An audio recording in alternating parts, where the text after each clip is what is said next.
तो क्यों ना हम जो एग्जिस्टिंग पेड़ है, जो ऑलरेडी इतना साल मतलब उनका लाइफ स्पैन है, उन्हीं को प्रोटेक्ट करें। तो पेड़ जो है काफ़ी पुराना पेड़ था और समाहरणालय आप देख रहे हैं 1936 का बना है ये। तो पेड़ भी कहीं ना कहीं जो है इसके साक्षी है। 2 साल पहले जब ये पेड़ इसने अपना जड़ छोड़ा, ये देखिए यहाँ पर एकदम नज़दीक लाकर पुरुषोत्तम दिखाइए कि ये जब जड़ इस पेड़ ने छोड़ा तो सब लोगों ने ये मान लिया था कि ये पेड़ अब ख़त्म हो गया। जिलाधिकारी महोदय का ऑफिस भी यही है, बिल्कुल सामने। और मुझे लगता है कि जब वो दफ्तर आते रहे होंगे तो शायद इस पेड़ को देखा होगा गिरा हुआ। और चूँकि 2 साल पहले ही guardian tree of Champaran campaign भी शुरू हुआ था, या मेरे पीछे इस पेड़ को भी गार्जियन ऑफ चंपारण नाम दिया गया है। तो अब यहाँ से पुरुषोत्तम अगर हम लोग दिखाएं कि वो आइडिया की मैं बात कर रहा था, वो आइडिया देखिए कि अब वो आइडिया ये था कि इस पेड़ ने जिसने जड़ छोड़ दिया है, जो गिर चुका है, जो आम लोगों की नज़र में डेड हो चुका है, उस पेड़ में कुछ नहीं किया गया, बस सिंपली एक चबूतरा बनाया गया, इसमें मिट्टी डाला गया और कुछ पेस्टिसाइड वगैरह डाला गया होगा, उसकी मुझे जानकारी नहीं है।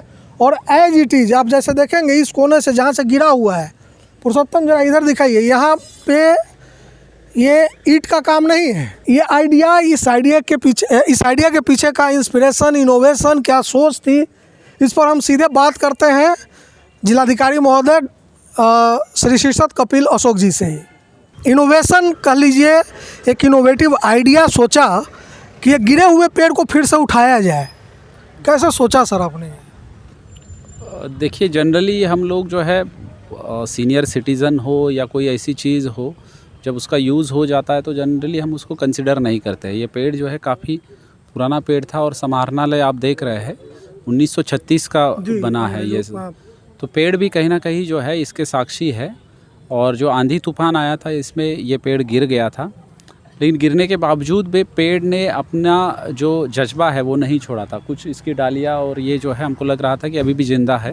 तो एक प्रयास इसलिए किया गया था कि एक फॉलन ट्री है, क्यों नहीं हम इसको एज इट इज़ प्रोटेक्ट करें। हमने उसको खड़ा नहीं किया, वो ऑलरेडी अपने इस पे सपोर्ट पे हमने हम उस पर मिट्टीकरण किए, जहाँ जो रूट उसका एक्सपोज हुआ था उसको हमने मिट्टी डाला है और इसको जो है प्रोटेक्ट करने की कोशिश की है। जो हेरिटेज ट्री बिहार सरकार की संकल्पना है, जिसको गार्डियंस ऑफ चंपारण जो है, जल जीवन हरियाली, माननीय मुख्यमंत्री जी का जो उद्देश्य है कि हमारा बिहार को हरा भरा रखना है। और इसी तरीके से जो कैच द रेन का भी मुहिम है, उसके तहत भी हम जो है ट्री प्लांटेशन करते हैं, बहुत सारी चीज़ें करते हैं।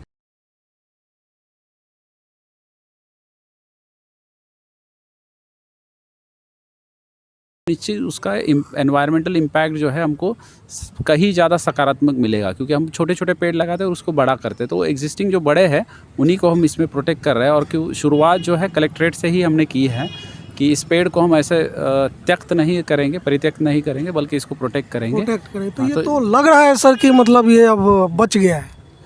हाँ, यस, बस बच गया है। और आप देख रहे हैं कि अभी भी हरा भरा है। इसको लगभग अभी 2 साल हो गए हैं। 2 साल। हाँ, तो वो अभी जो है अपने पूर्व रूप में आ रहा है।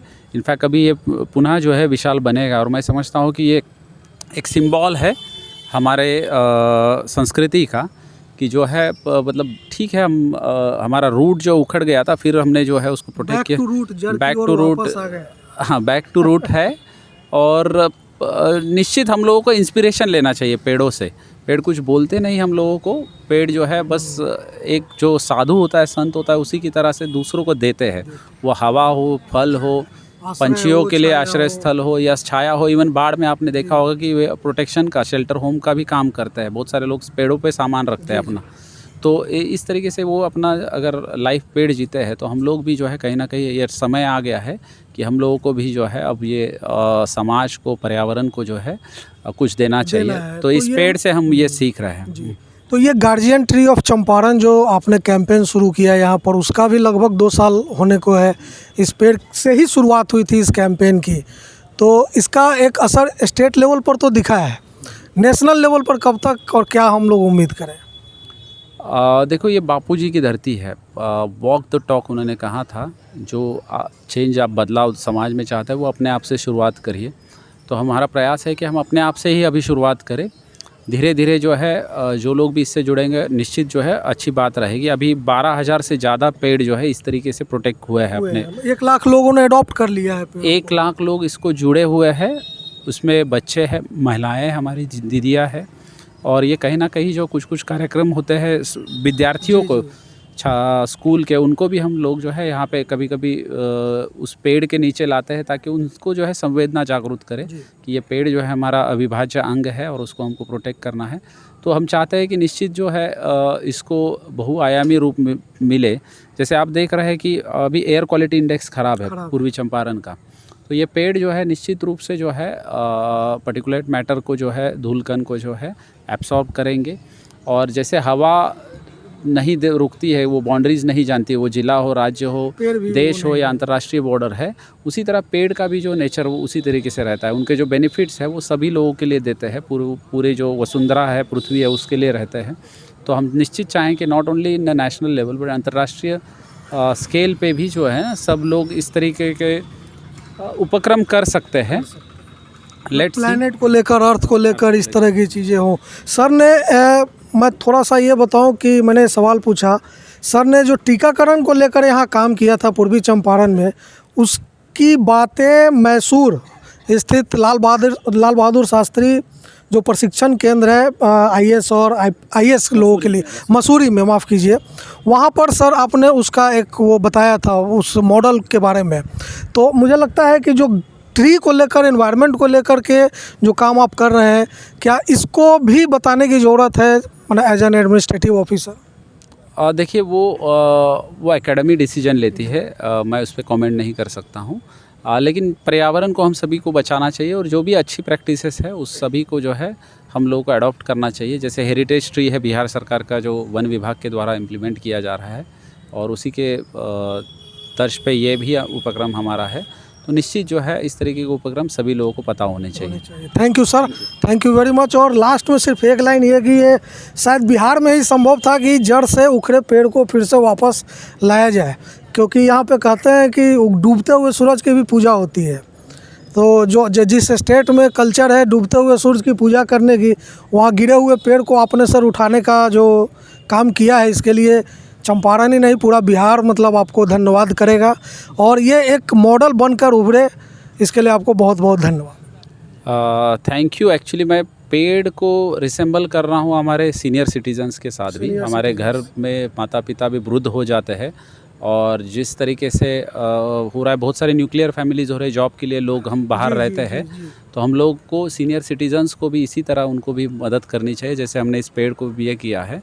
तो दोनों की संकल्पना है या मतितार्थ जो है मैं उसको जोड़ रहा हूँ। ठीक है, थैंक यू। Thank you. मतलब ये बिहार की ही खासियत है कि मतलब जिस स्टेट में कहता है ना कि डूबते हुए सूर्य की पूजा होती है, वहाँ एक जड़ छोड़ चुके पेड़ को कैसे इग्नोर किया जाता। ये मतलब यहाँ की संस्कृति कह लीजिए, यहाँ का जो भी कहना है वो कह लीजिए, ये उसी की ताकत है। और शायद मुझे लगता है कि वहीं से, उसी कल्चर से, उसी सोच से एक इंस्पिरेशन निकला होगा, एक मोटिवेशन आया होगा, जिसकी वजह से यहाँ के जिलाधिकारी शीर्षद कपिल अशोक जी ने इस पेड़ को बचाने की संकल्पना की होगी। और जैसा कि उन्होंने खुद भी कहा कि मैं इस पेड़ को घर के उन वृद्ध जनों की तरह देखता हूँ जो एक समय के बाद कई बार बदलते दौर में लोग उनको छोड़ देते हैं अकेले।